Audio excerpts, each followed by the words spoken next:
In this video, we will be talking about takeover.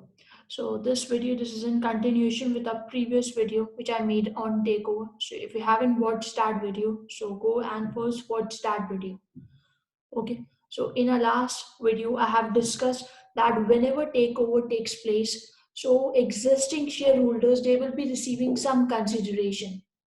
Okay, so they can receive consideration in the form of shares. So that could be ordinary shares or preference shares, or they could receive consideration in the form of cash, and they can even receive consideration in the form of QCB, qualifying corporate bonds.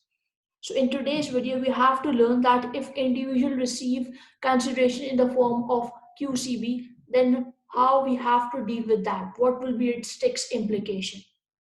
So QCB basically means companies loan notes. Okay. So you have to remember one thing that at the time of takeover, what you have to do is you will be computing gain on qualifying corporate bonds. Okay, so at the time of takeover, these QCB they are chargeable. Okay, they will become immediately chargeable, like cash. Okay, so in the last video, I have discussed about cash, right? I told you that if you are receiving cash as a consideration, so that will be immediately chargeable to tax, right? So same goes with the QCB. So even on the QCB, you have to compute gain at the time of takeover. Although right now I'm not selling those QCB, right? I have just received that QCB as a result of the takeover. So I'm not selling it, but the rule says that you have to compute gain on qualifying corporate bonds. Okay. So you will be computing gain. However, that gain will be frozen. So it means today I don't have to pay any tax on that gain. Okay. So whatever gain you will compute at the time of takeover, that will be frozen. And upon the sale of QCB, whenever in the future you will sell that QCB, so now this frozen gain will unfreeze.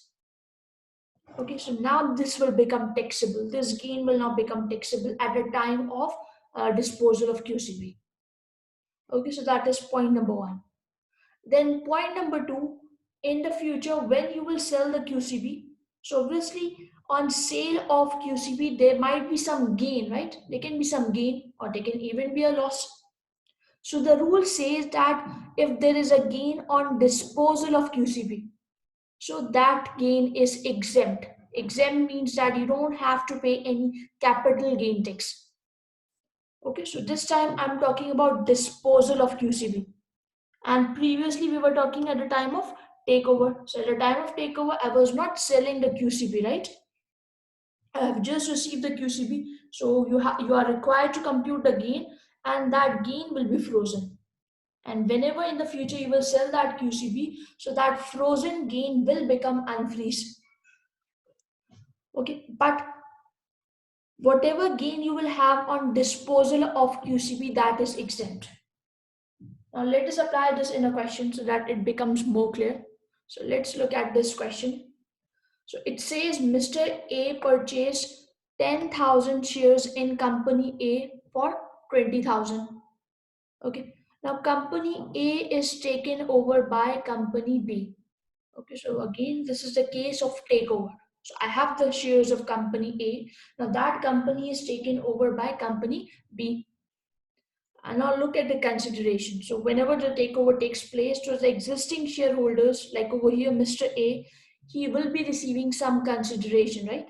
So it says the consideration was one ordinary share plus one preference shares at the rate of 2.8 pound and 1.2 per share. Okay. So you will be receiving one ordinary share and one preference share against your shares. And you are given with the market value for each of these shares. Plus, along with this, you will be receiving QCB, qualifying corporate bond. And what is the market value of those QCB? 40,000 pound. Okay, so that is also received by Mr. A. Now the requirement is that you have to tell the capital gain tax implication. Okay, so let's see. Now in this question, I would like to add few more things to it so that we can cover all the points in this question. Okay, so just add one more thing over here. That is, let's say Mr. A. Okay, so this is part of the question. Mr. A received 2000 QCV. And let's say after 1 year, he sold 700 QCB for 80,000 pound. Okay, so that was your question. Now let us look at the solution.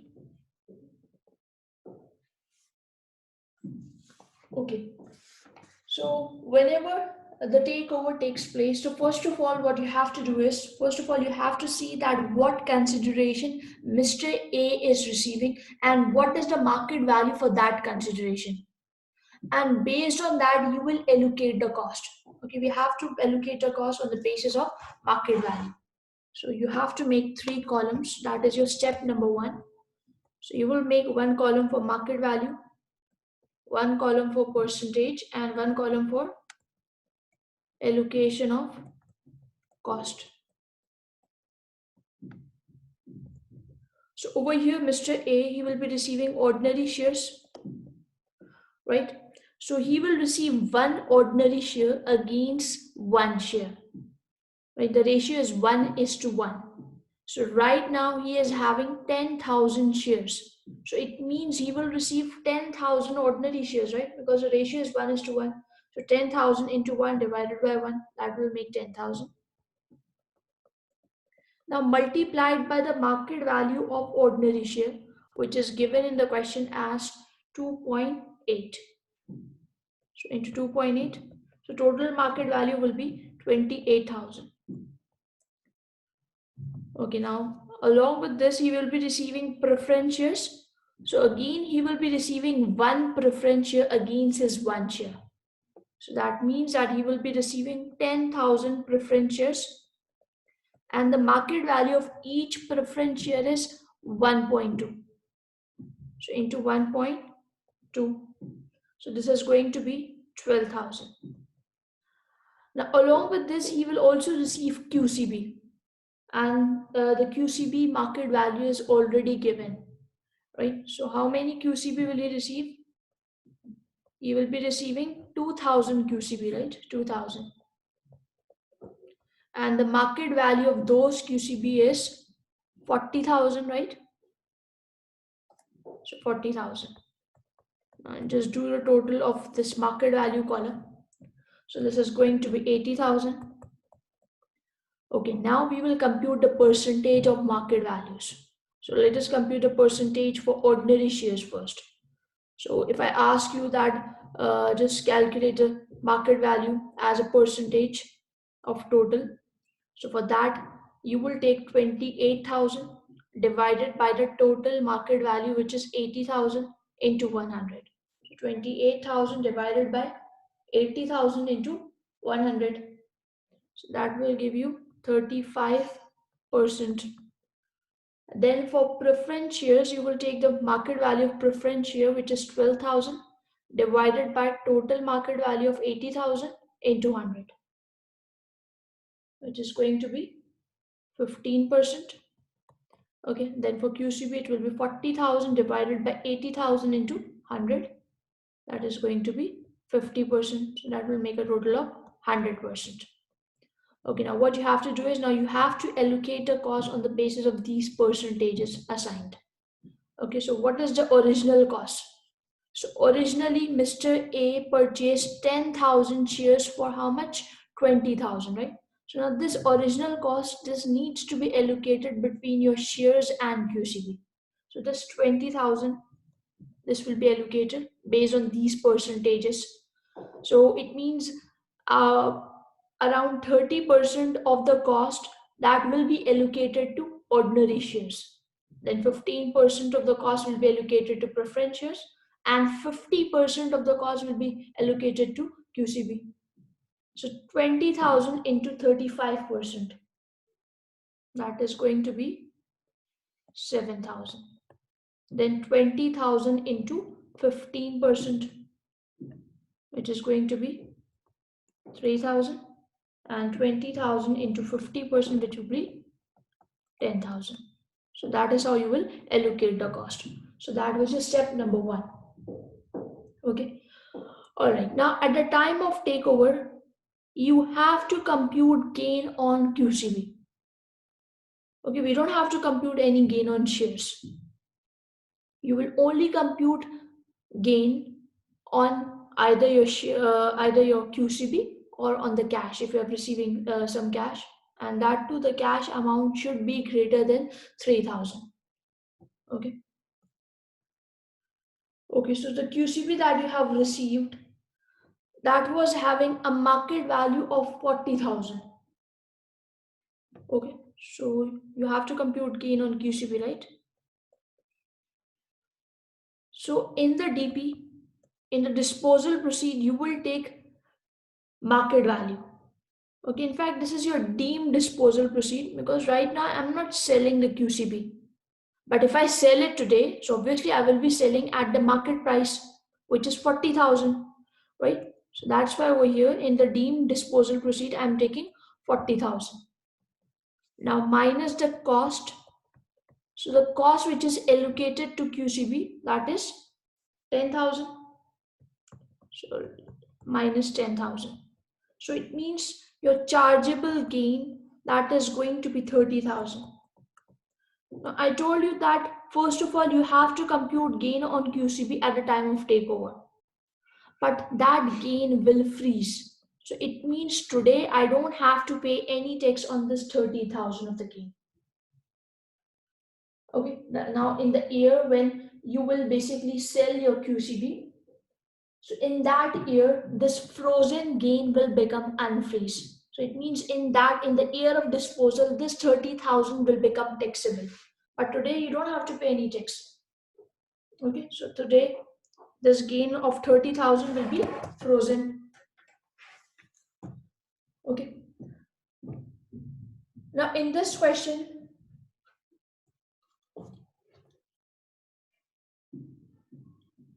I have told you that in the future, that is after 1 year, he is selling QCBs, right? Mr. A is selling 700 QCB.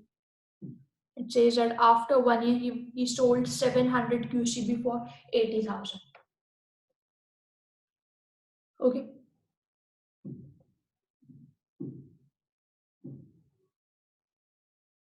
Now on sale of QCB, I told you that on sale of QCB, if there is any gain, so that gain is exempt. Right? That is what I told you, right? So now after 1 year, he will be actually selling that QCB. Okay, so whatever gain you will have on sale of QCB, that is exempt. Okay, and but your previous gain, that will become that will unfreeze, right? So when you will receive the QCB, you will compute the gain, but at that time on that gain you don't have to pay any tax. That gain will be frozen. Okay, and in the future, whenever you will sell your QCB, so that frozen gain will unfreeze. Okay, it will become taxable. Okay, so over here I'm writing that after 1 year,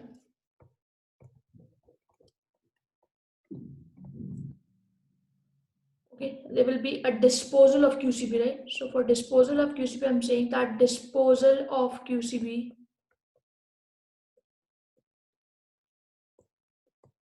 okay, gain, in fact, gain on disposal of QCB is exempt from CGT. So you have to mention this point in your exam. You cannot ignore it. Okay, so don't assume that since the examiner knows that this gain will be exempt, so let us ignore this point. Let us not write this point in exam. No, you have to mention this thing in your exam question. Okay. Okay, so right now I have discussed about the gain on sale of QCB. So that gain is exempt. Now the question is, if there is any loss, so what will happen? So remember one thing, that loss will not result in any tax saving, because if the gain is exempt, so even on the loss, that loss will not result in any tax saving. Okay, so yeah, so gain on disposal of QCB, that is exempt. But remember the previously frozen gain, that will now unfreeze. Okay, so that the previously frozen grain, that will now unfreeze. Okay, so previously we had a gain of 30,000 which was frozen, but now the whole of it will not be now the whole gain will not unfreeze. Why? Because I'm not selling all the QCB, right? So remember, we were having 2000 QCB, and out of that he only sold 700 QCB. So it means whatever gain relates to those 700 QCB, only that gain will unfreeze. So you can't say that the whole 30,000 will unfreeze. No, because I'm not selling all the QCBs. Because that 30,000 of the gain, that is representing 2000 QCB. So I'm not selling all of them, right? I'm only selling 700 of the QCB. So the gain relating to 700 QCB, that will only unfreeze. Okay, so let's see.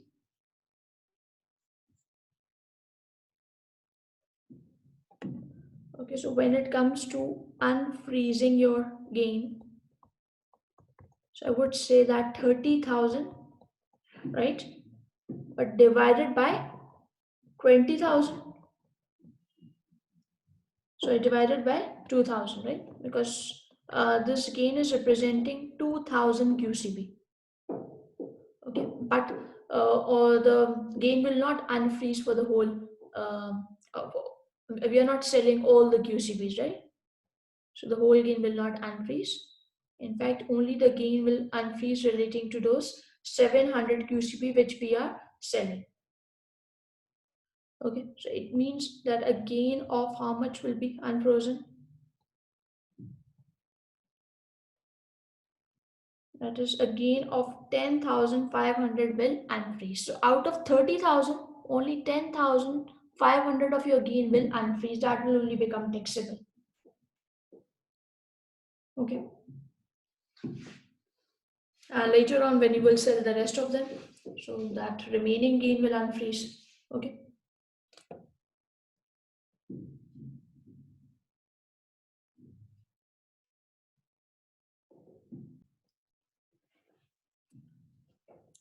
Conditions of QCB.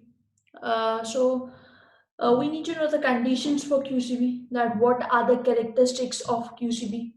By looking at those characteristic, what are the characteristic by which we will say that okay, this is a QCB. Okay, so there need to be some condition, there need to be some characteristics. By looking at those, we will say that this is a qualifying corporate bond. So let's see what are those conditions, what are those characteristics. So it says a QCB is a security, a loan note, which number one represents a normal commercial loan. For example, market interest rate. Okay, so this QCB is basically a commercial loan. Okay, and that commercial loan, on that commercial loan, you will only pay market interest rate. Okay, so it shouldn't be the case that maybe on that loan you are paying subsidized rate, because sometimes the governments they offer some subsidized loans on subsidized rate, right? So that is not what a commercial loan is. Okay, so on that loan you have to pay the market interest rate, number one. Then secondly, it says that it is expressed in sterling, okay, pound, and has no conversion ratio or redemption in other currency. Okay, so it should be expressed in pound. Okay, and at the time of redemption, when you have to pay the principal amount, so even the principal amount should be paid in pound. Okay, it shouldn't be the case that maybe that the principal amount is paid in some other currency. No. So if the principal amount is paid in some other currency, then it will not be considered as a QCB. Okay, so it needs to be paid in pound. The number 3 was issued after 13th March 1984 or was acquired by the disposer after that date. Okay. And number 4, it cannot be converted into shares. So it should not be a convertible bond. Okay, because in convertible bond, basically the bonds can be converted into shares at the time of maturity. Okay, on the date of redemption. Okay, they can put two options in front of you. They can say that, okay, if you want to take the principal amount, you can take it. Otherwise, what you can do is, instead of taking the principal amount, you can take the shares of the company. Okay, so it clearly says that it should not be a convertible bond. It should not be converted into shares at the time of maturity. So, because if it is converted into shares, if it is a convertible bond, then it will not be considered as a QCB. So, the rules that we have studied above, those rules will not apply then.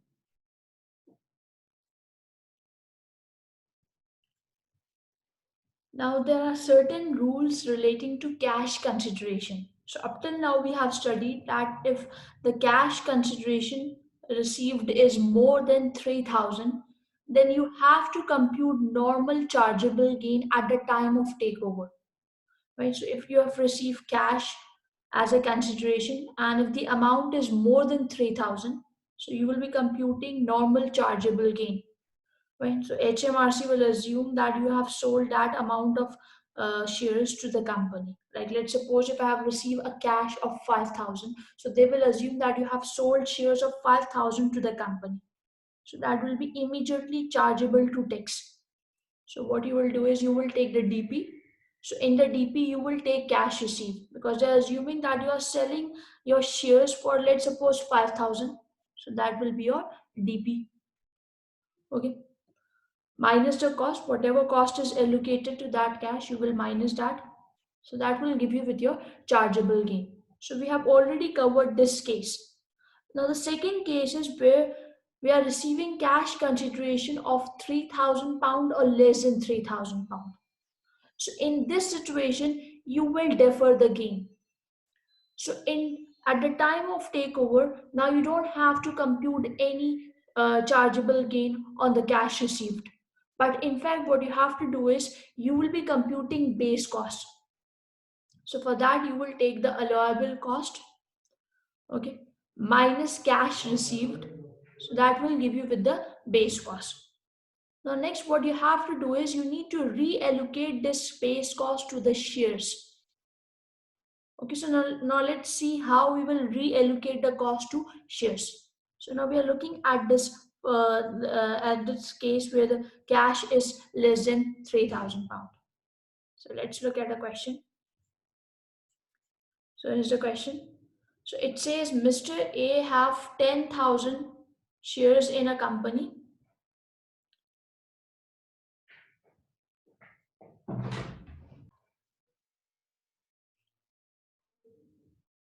So Mr. A have 10,000 shares in company A which he purchased for 20,000, and later next year company A is taken over by company B.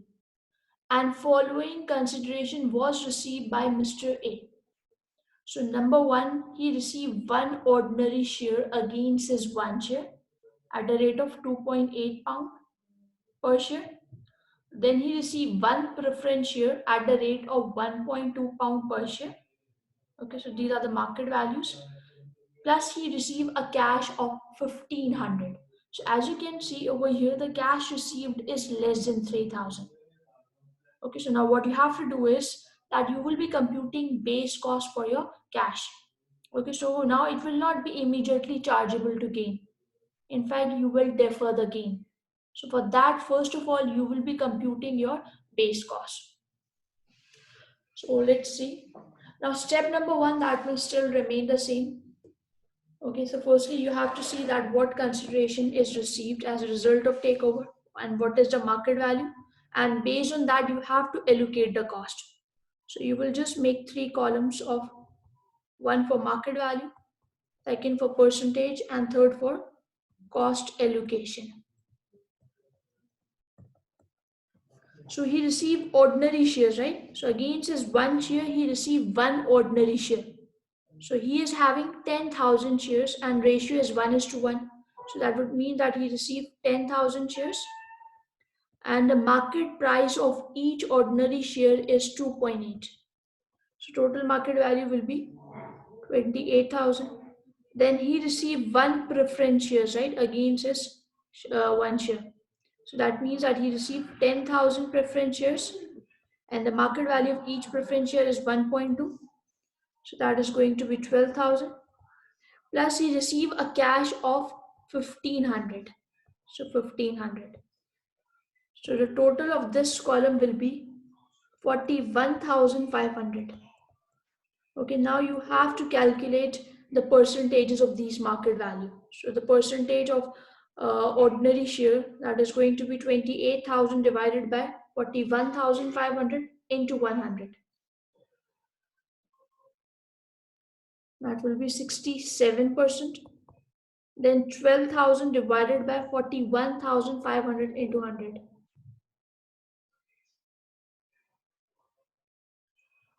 29%. 1,500 divided by 41,500 into 100. So that's going to be 4%. So making a total of 100%. Okay, now based on these percentages, you will allocate your original cost. So originally, Mr. A purchased those 10,000 shares for 20,000. So now let us allocate the cost based on these percentages. So it means 67% of the cost will be allocated to ordinary share, 29% of the cost will be allocated to preference share, and 4% of the cost will be allocated to cash. So 20,000 into 67%, that's going to be 13,400. Then 20,000 into 29%, that will be 5,800, and 20,000 into 4%, that will be 800. Okay, so that was step number one. Okay, now next what you have to do is, next you have to calculate the base cost for cash, because the consideration over here is less than 3,000, right? So what you have to do is you will be computing base cost for cash received. So cash received, okay, you will compute the base cost. So how will you compute the base cost? So you will be taking allowable cost. So how much is the cost? By allowable cost, I mean the original cost, which was 20,000 minus cash received. So cash received is 1,500. So minus that. So that will give you with your base cost. So 20,000 minus 1,500, that will be 18,500. Now next what you have to do is you will reallocate this 18,500 of the cost between the ordinary shares and preference shares. Okay, so in the next step what you have to do is you will be reallocating this 18,500 between ordinary share and preference share. So let's see. Again, you will be making three columns: market value, percentage, and then a reallocation of cost.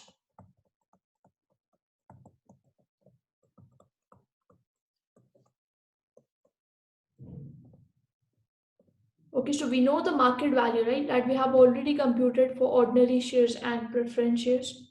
So for ordinary share, it was 28,000, and for preference share, it is 12,000. So making a total of 40,000. Okay, so now let us compute the percentages based on this the total price, market price of 40,000. So 28,000 divided by 40,000 into 100. That will be 70%. And so this will be 30%. So now you have to reallocate this cost of 18,500, right? So I'm writing this 18,500 over here. So based on these percentages which we have computed, you will reallocate the cost between ordinary share and preference share. So 18,500 into 70%.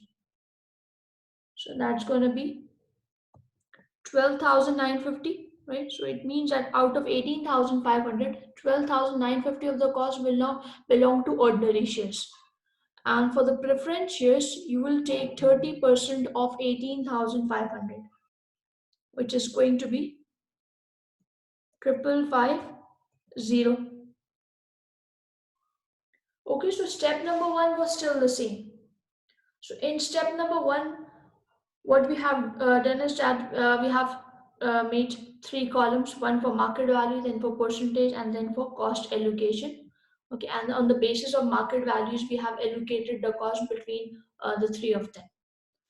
The next, for the cash received, what we have done is that for the cash received, you have to calculate the base cost. So for that, you will take the cost minus cash received, so that will give you with the base cost. And in the third step, you have to reallocate this base cost between your ordinary shares and preference shares. Okay, so in the future, whenever you will sell your ordinary share or preference share, so from the DP, you will now minus the reallocated cost, not the original one. Okay, so whenever in the future you will sell your ordinary share or preference share, so from the DP, you will minus reallocated cost.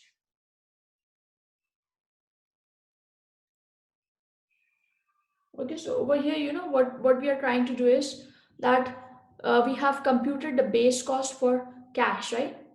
So what I have done is I have reduced my cost, right? Reducing the cost means that I'm increasing my future gains. So I told you that in case where the cash consideration is less than 3,000, so in this situation they will defer the gain. Okay, the taxation authorities are not taking the tax today on the cash receipt, but in fact they are saying that we will defer your gain, and in the future you have to pay tax on that gain. So how will they take tax on that gain? By reducing your cost, right? They have actually reduced your cost to 18,500. So don't you think that if your cost is decreasing, so it means that my future gains will increase? Because let's suppose if my cost was 20,000, then from the DP I would have deducted 20,000. Right? Let's suppose my DP was 30,000. So from 30,000 I would have deducted a cost of 20,000, leaving a gain of 10,000. But now I will not deduct a cost of 20,000, but instead I will be deducting a cost of 18,500. So DP was 30,000 minus the cost of 18,500. So that will leave you with a gain of 1,500, right? So basically, in this way, they have increased your gain. They have increased your future gain. So that is how they're taking text from you in the future.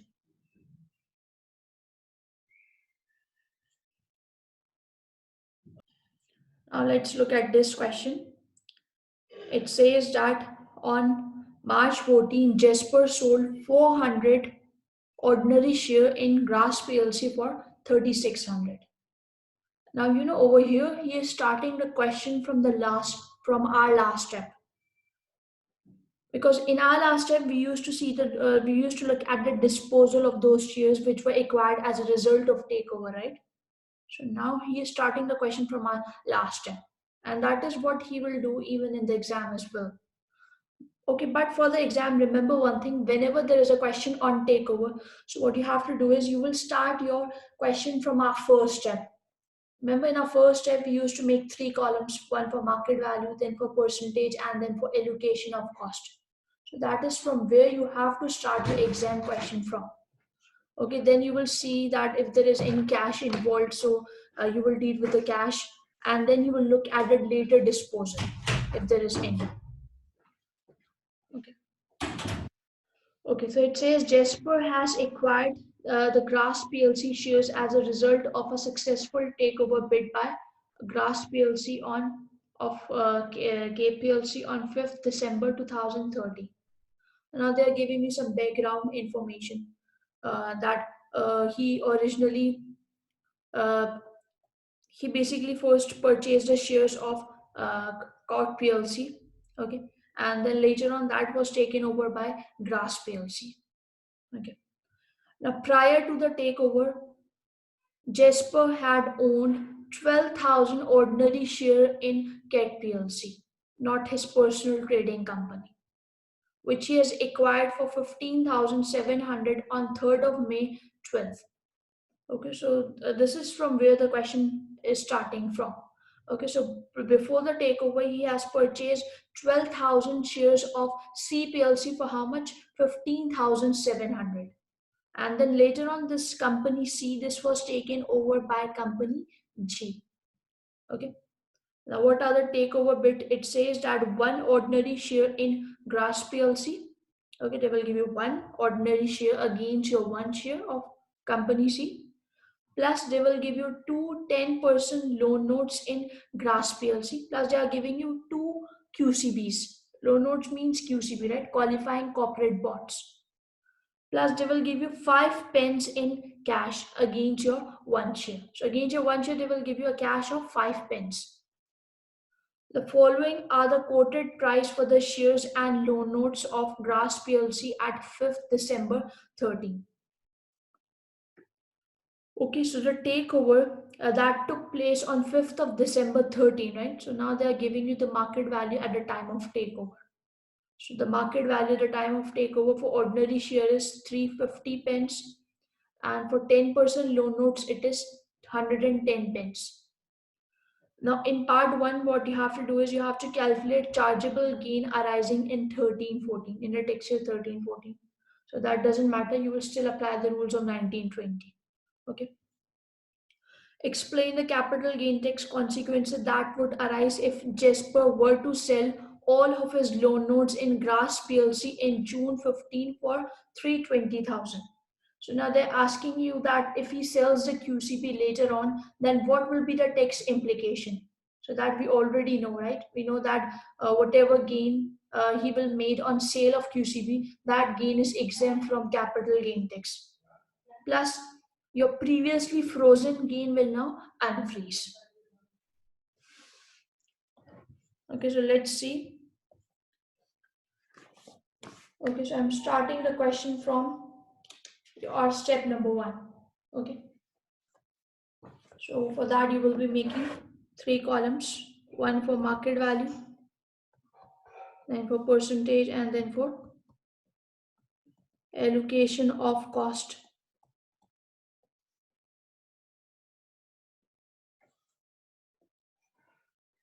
Okay, so we are receiving ordinary shares. So I will receive one ordinary share against my one share. So how many shares does Jasper have? He had 12,000 shares of CPLC, right? So against his one share in company C, he will receive one ordinary share in company G. So that means he will be receiving 12,000 shares, 12,000 ordinary shares. And what is the market value of ordinary share?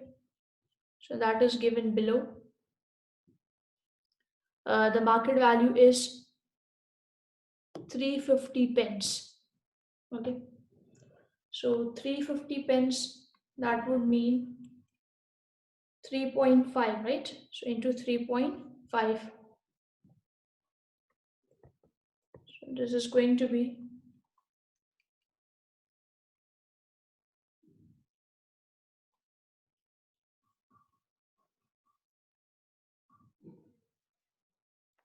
42,000. Okay, then he received QCBs, right?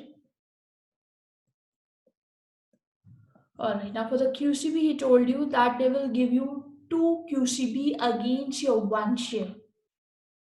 Okay, so against your one share, they will give you 2 QCB. So the ratio is 2 is to 1, right? So we have 12,000 shares and the ratio is 2 is to 1, right? So into 2 divided by 1. So that would mean that I will be receiving 24,000 QCB. Okay. And what is the market value of each QCB, each loan note? That is 110, right? 110. So that means 1.1. So into 1.1.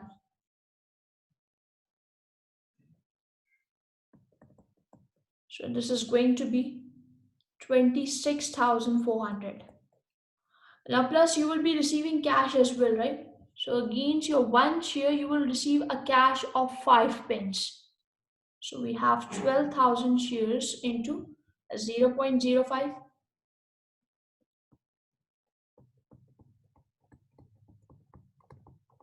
So this is going to be 600.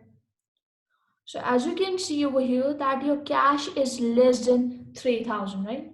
So you have to apply the rules that we have just studied. Okay, this is less than 3,000. All right. Okay, so the total for market value column will be 69,000. Now let's compute the percentages. So 42,000 over 69,000 into 100, 61%. Then 26,400 divided by 69,000 into 100. That will be 38%. And 600 divided by 69,000 into 100. That's going to be 1%. Okay, so now let us allocate the original cost. So originally he purchased those 12,000 shares for yes, 15,700. So now based on these percentages, let us allocate the cost. So 61% of the cost will now belong to ordinary shares. So 15,700 into 61%, 9577. Then 15,700 into 38%, 5966. And 15,700 into 1%, that will be 157. Okay, so that was your first step. Now we have to deal with the cash area. Right, so over here the cash consideration is less than 3,000. So we have studied that now in this case you have to defer the gain. Right, in fact you will be computing base cost for cash, right? So for cash consideration you need to calculate your base cost. So how will you calculate your base cost? So for that you will take your allowable cost. So my total cost is 15,700 minus cash received, which is 600. So it means my base cost will now be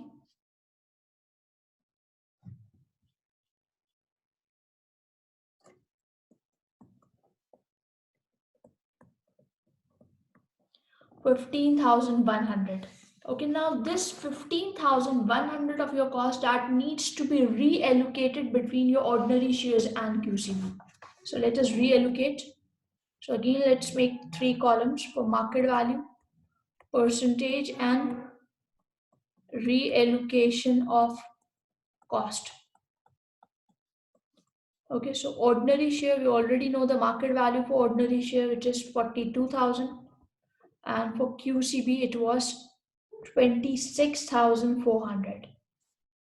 Okay, so the total market value will be 68,400. And the relevant percentages will be, this will be 61%. And this will be 39%. Okay, so now based on these percentages, let us reallocate the cost of 15,100. So out of 15,100, 61% of the cost relates to ordinary share and the remaining 39% of the cost will belong to QCBs. That will be allocated to QCBs. So this is going to be 9211. Then 15,100 into 39%, which is going to be 5,889. Okay, so now in the future, whenever you will sell your shares or QCB, so from the DP, you will minus this reallocated cost. Okay. Okay, now over in this question, we also have QCB, right? So even on the QCB, you will compute a gain, but that gain will be frozen. So for QCB, right, you have to compute a gain. So you will take deemed disposal proceed because right now I'm not actually selling the QCB, right? So over here, you will just take the market value of QCB, right? Because if I sell it today, so obviously I will be selling my QCB at the market value, which is 26,400. Okay, now minus the cost. Okay, so you will minus the reallocated cost. So we have allocated the cost to QCB of 5889. So there will be a chargeable gain of 20511, and this chargeable gain will freeze, right? So today you don't have to pay any tax on this gain. In the future, when you will sell the QCB, so this frozen gain will unfreeze. Okay. All right. Now over here, there's a later disposal as well, right? Because he told you that, right at the start of the question, he told you that on March 14, Jasper sold 400 ordinary shares for how much? 3,600, right? So let's see. So he is only selling the ordinary shares. Okay, he is not selling QCB in this question. So he is selling only 400 of the ordinary shares. So later disposal. So he is selling his ordinary shares, right? So he is selling the ordinary shares. So let me just mention this thing over here. So DP, yes, he was selling uh, 400 ordinary shares, right? At the rate of 3,600 for 3,600. So that is your 3,600 is your DP. Now minus the cost. So first of all, you have to minus the reallocated cost. The cost which you have reallocated to ordinary share of 9211, that will be deducted. But the question is, should I minus the whole cost of 9211 from this disposal proceed? The answer is no. Why? Because this is the cost of total ordinary shares that you have received. So how many shares did you receive as a result of takeover? We have received 12,000 ordinary shares, right? So this cost of 9211, this is the cost of 12,000 ordinary shares. But right now I'm not selling all of my shares, right? I'm only selling 400 of my shares. So out of those 12,000, we are just selling 400 of the shares. Right? So I just need the cost of those 400 shares.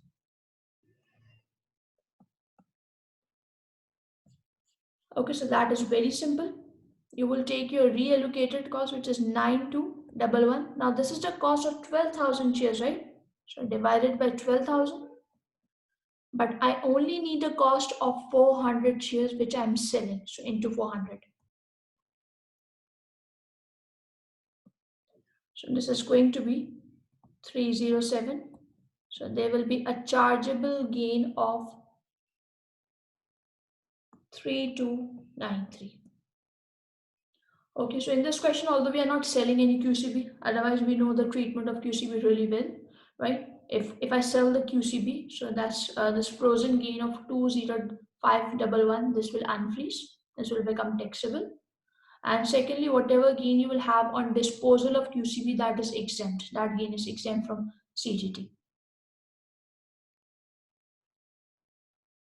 So that's all we have from this question. So that is how you have to tackle your question in exams on takeover.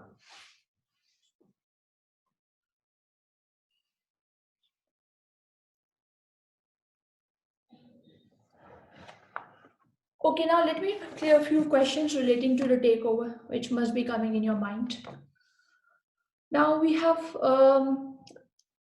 studied that whenever company is taken over, so the existing shareholders, they will receive some consideration, right? So let's suppose I am the shareholder of a company, of company A, and that company is taken over by company B. Now company B, they are giving some shares to me.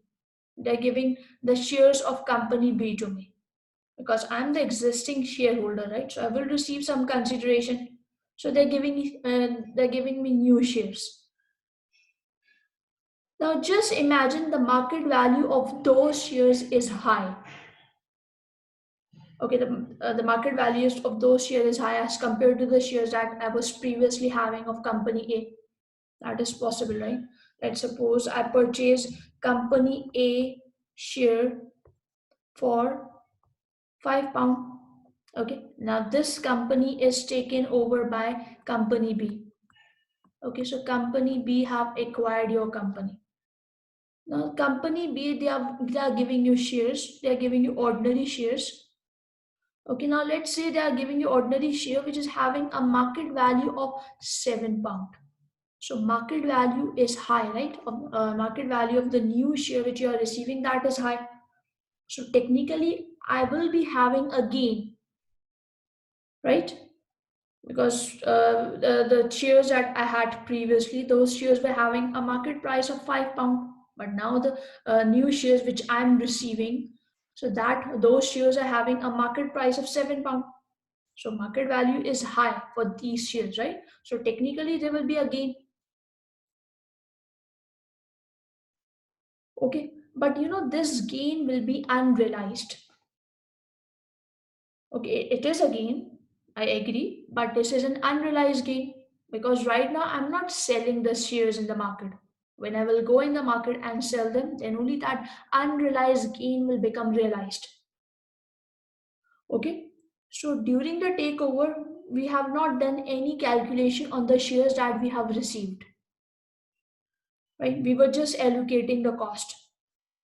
Okay, and then we were assuming that there will be a later disposal, and then on the later disposal we were computing the gain or loss on the shares, right? That is how we were dealing with the questions up till now, right? That we were assuming that at the time of takeover we have not computed any gain or loss on the shares which we have received. We were just allocating the cost to the shares, and then on the later disposal we were computing the gain or loss on shares. Okay, but technically, whenever the takeover will take place, so at that time there can be a gain or a loss on the shares as well. But that you have to ignore in your calculation area. So that area is not examined in P6. Okay, so in the P6 you will assume that at the time of takeover there will be no gain or loss on the shares. Okay, you will simply allocate the cost, that's it. But practically, this these type of things, obviously they will you need to consider these type of things practically.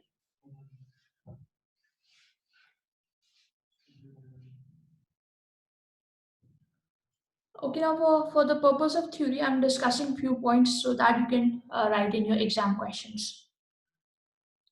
Okay, but this will have no impact on your calculation, so calculation will remain the same that we have discussed. All right, so it says interaction with takeover. So with a share for share exchange, it is possible that the old shares would qualify for ER, and that is entrepreneur relief, or IR, investor relief, if it were treated as a disposal. But the new shareholding and so the later disposal of the shares would not qualify for relief. Okay. Now it is possible that maybe at the time of takeover, if I if those if I compute the gain or loss on the shares, because like told you previously, that even at the time of takeover there can be a gain or a loss, right? Maybe the shares that you are receiving, they are having high market value, so I will be having a gain at the time of takeover. So if you want, so even at the time of takeover you can compute the gain on your shares which you are receiving. Okay, if you think that on that gain you will receive ER relief, so what you can do is, so at the time of takeover you can treat it as a disposal, right? But only when you think that you will be receiving your ER relief or investor relief, only then you will treat it as a disposal at the time of takeover. Otherwise, if you think that, okay, if you think that the new shares, if I sold those shares in the future, so on the later disposal I will not qualify for the relief. Okay, so only in such a case you will claim it as, you will treat it as a disposal at the time of takeover and claim your relief. Okay, but only if you think that you will qualify for the relief. Okay, otherwise you will treat it normally that we were studying. Okay, so I repeat. So if you think that those old shares they will qualify for ER relief, so you will treat it as a disposal at the time of takeover. I'm talking about the shares, the ordinary shares which you are receiving or the preference shares that you are receiving. Because up till now we have seen that we don't compute any gain or loss on ordinary shares at the time of takeover. But technically there can be a gain, right? I give you an example. Okay. So if you think that you will be qualifying for the ER relief today, so do treat it as a disposal and claim the relief. Okay, because maybe in the future, if you not, if you don't treat it as a disposal at a time of takeover, and if you say that okay, on the later disposal I will I will pay the tax, so maybe at that time you might not qualify for ER relief. So now what is more better? It is better that now you should claim it, you should treat it as a disposal and claim your release. Okay, but this is only for the purpose of theory. Okay, you will not apply this in your calculation, never. Okay, so the calculation will remain the same that we have just studied. Okay, so that's all we have from the takeover topic. So I hope you guys liked the video. So do subscribe to my YouTube channel. Thank you.